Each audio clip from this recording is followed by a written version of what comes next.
السلام علیکم تمام سب دوستوں کو اپنے چینل پر خوش آمدید کہتا ہوں۔ آج کے نسخے نوٹ فرما لیں۔ کریلے کو لمبائی کی رخ کاٹنے سے اس کی کڑواہٹ کم ہو جاتی ہے اور لمبائی میں کاٹ کر نمک لگا کر 1 گھنٹہ رکھ دیں، پھر دھو لیں۔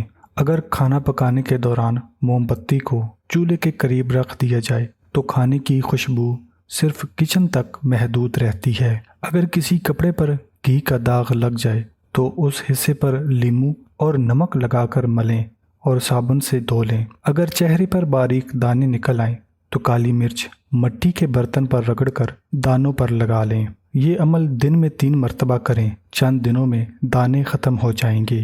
بھینس کے خالص دودھ کی بلائی لے کر اس میں چند قطرے لیموں کے رس کے نچوڑ لیں اور پھر چہرے پر لگانے سے جریاں اور داغ دور ہو جائیں گے۔ صبح کے وقت گھاس پر پڑی ہوئی شبنم کو چہرے پر ملنے سے چہرے پر چمک پیدا ہو جاتی ہے۔ پودینے کے استعمال سے متلی اور سر درد میں آرام ملتا ہے اور سینے کی جکڑن اور پھیپھڑوں کی سوزش کو پودینہ دمے کے مریضوں کے لیے اکسیر ثابت ہے۔ پکے ہوئے ٹماٹروں کا تازہ رس چھوٹے بچوں کو دن میں 3 بار دینے سے بچے صحت مند توانا ہو جاتے ہیں۔ یہ تھی آج کی ویڈیو، مجھے امید ہے کہ آپ نے نوٹ فرما لی ہے۔ ملتے ہیں مزید ویڈیوز میں، تب تک کے لیے اپنی صحت کا خیال رکھیے گا۔ خدا حافظ۔